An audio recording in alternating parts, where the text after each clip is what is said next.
Okay, we've put our lead belcher on.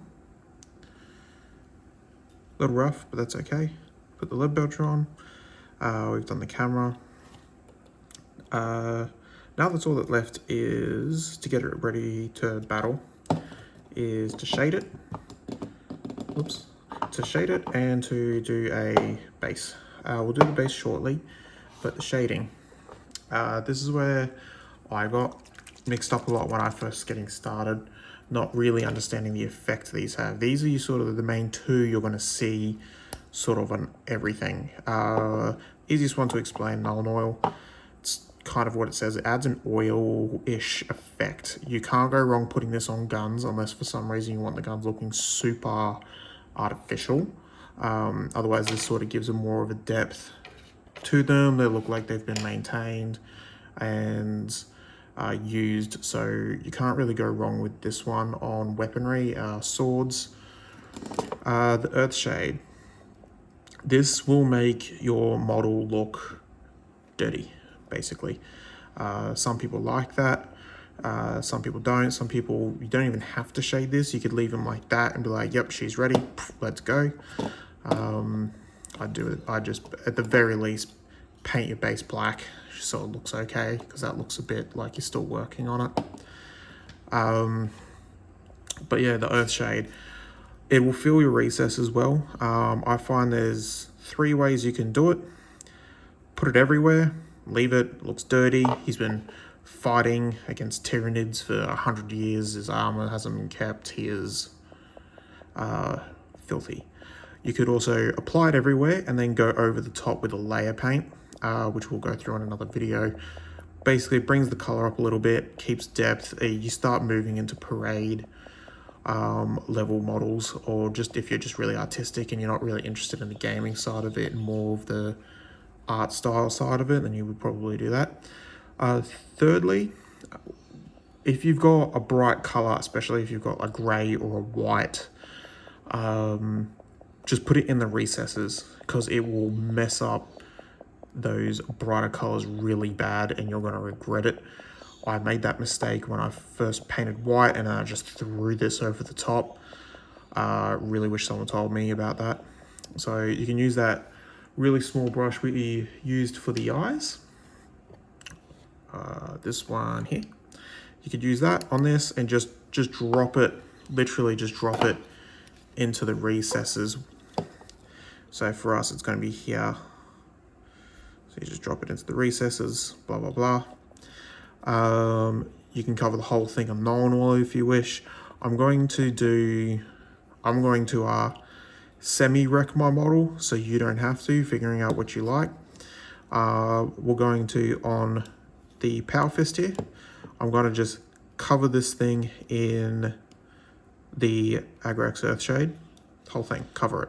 So you can see what it looks like.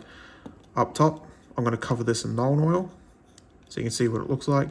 And then on the back plate here, I'm just going to do that recess in the Agrax, just so you can see the differences of how it is. Now with shade paint, you don't need to thin it down. It is essentially colored water.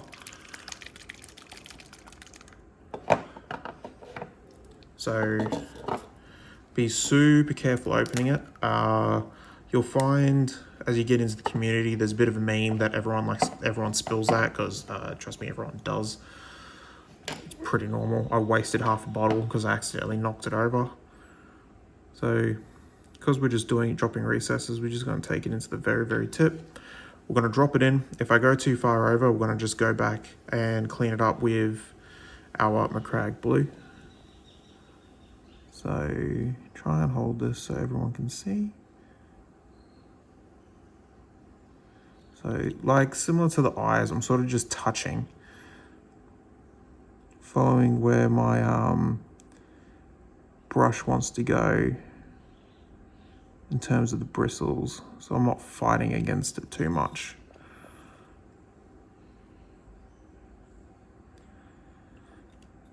That's it. That's if you're going to just do the recesses, it's going to have that sort of effect. That will, as that dries, that'll fade a little. It's obviously a little bit shiny at the moment. Let me just get another brush ready.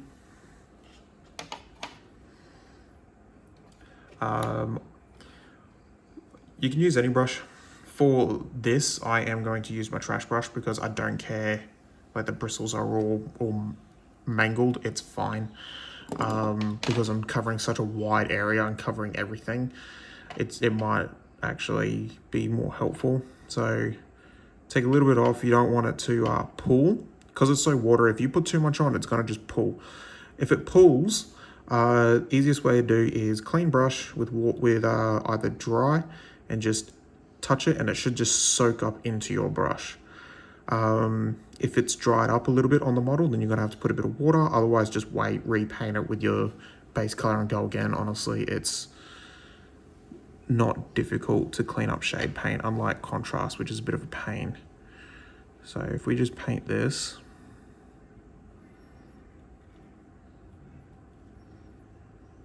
over the whole model.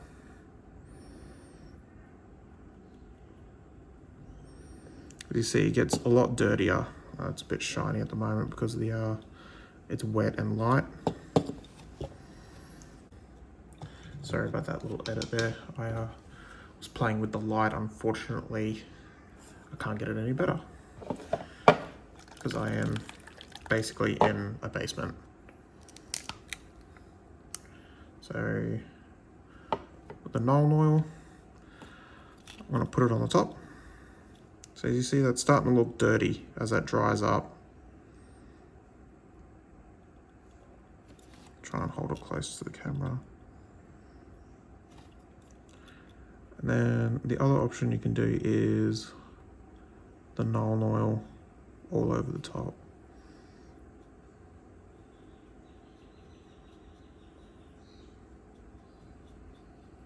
It's not as dirty as the Agrax Earthshade is, but you do want to just try and make sure you get some falling into your recesses, because that's really sort of where the shade paint shines, is filling your recesses and giving it some texture. Now, unfortunately, the light, again, sort of betraying it a little bit here, so we're going to wait for that to dry.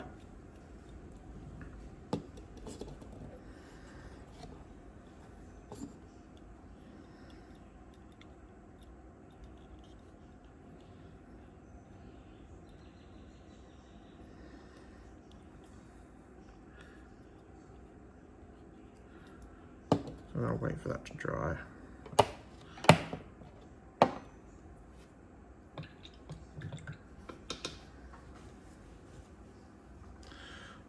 Alright, that shade paint won't take long to dry.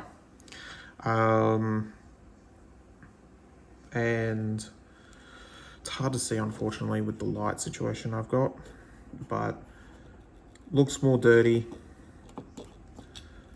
The back one's a bit easier to see. I kind of prefer that, and the top doesn't look like it does too much, but it adds a little bit of texture, a little bit of shade to it. To finish it off, the base. Now, there's two ways you can do the base. You can make the base completely yourself. PVA glue, hobby sand, little bushes, all that sort of thing. You stick it on, get creative. Or if you're time poor like I am, the technical paints from Citadel do work. They are a bit dear, but they work. So you'll find that very quickly, not much comes up on the top, and as it empties, the you're gonna struggle to get your tool, which unfortunately you do actually sort of need something like this.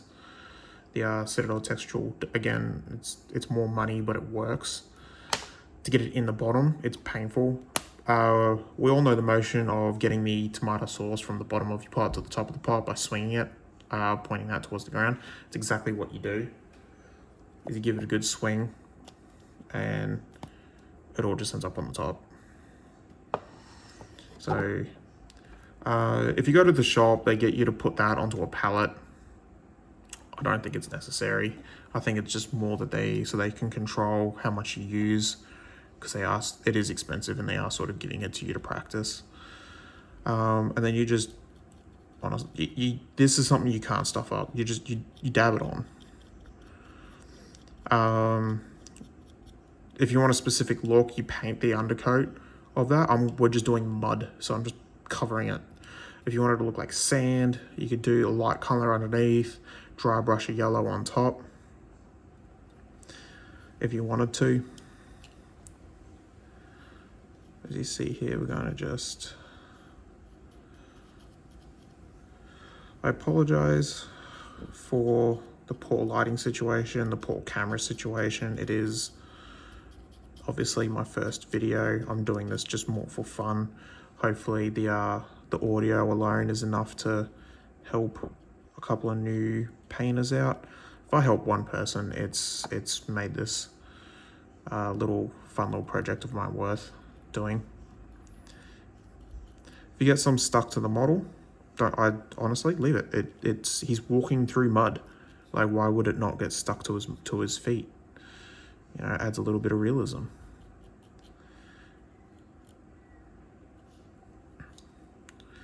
So as we do this, I want to thank anyone who actually watched this all the way to the end, taking the time out of your day to listen to someone who doesn't really know what they're doing in terms of recording and arguably knows a little bit less about painting. But I find that there is not many videos out there that's beginner sort of friendly, assuming you don't know a thing. Assuming like you've come into it and you don't, all you know is which side of the paintbrush to hold, and that is it. Which was how I started a year ago when I started this hobby. So we're almost done doing the base. This does take pretty much overnight to dry, so it is definitely like the last thing you're going to do. I do find it one of the most enjoyable things as well. I do enjoy a good base. I think they look kind of great. If you got time to get creative with it, you know, use the PVA sand, get some effects going on it, like maybe snow or grasslands or something like that, go for it. Just go for it. Like, go crazy. But I am time poor. I have very little time. I barely have enough time to actually record this video. Took me 3 sittings. But that is it. That'll dry. It'll look like he's walking through mud. This is battle ready. This is passable. Now, if you sat this and did this carefully through one sitting, it'll take you an hour and a half maybe. If you batch paint, I reckon it'll take you 2.5 hours.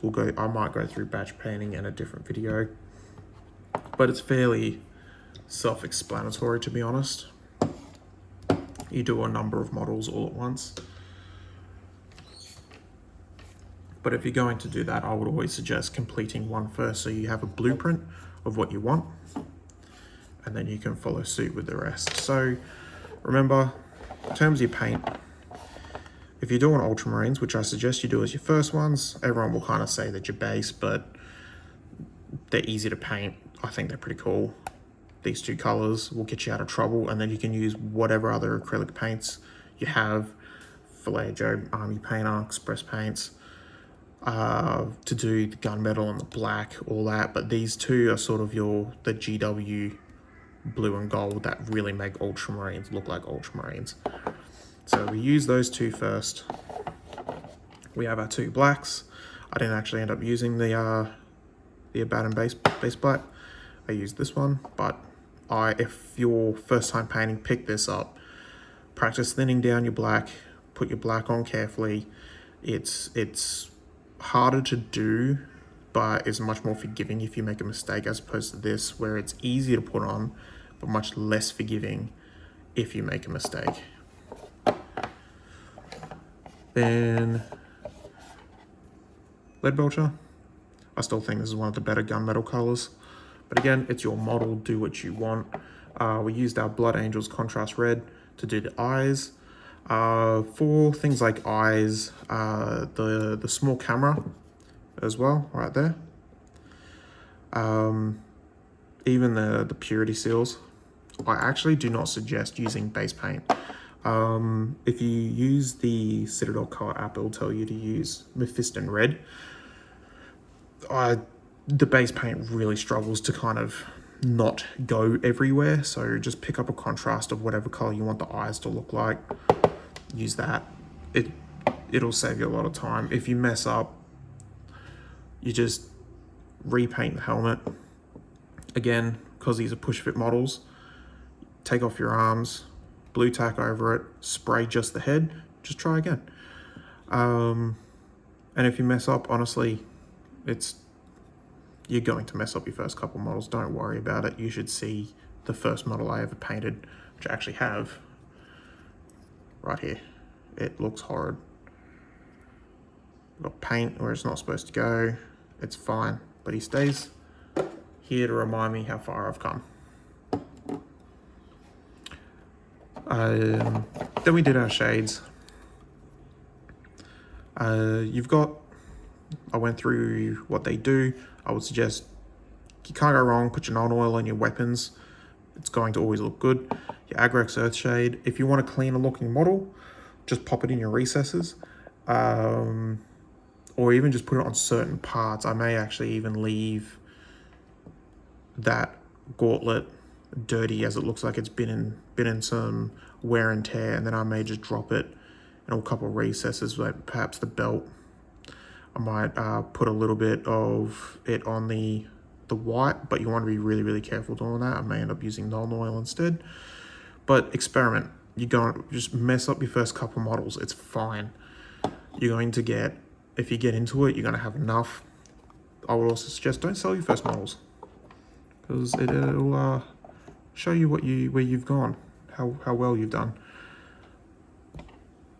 Your technical paint to do the base. It's good, although it does cost a bit of money. Depends how much time you have to actually do your base. I don't have much time, so I do the lazy way, which is that. So thank you for watching my video. Please like, perhaps even subscribe. I will try and make another video about paintbrush types and paint types, and we will see how we go from there. Thank you very much, and goodbye.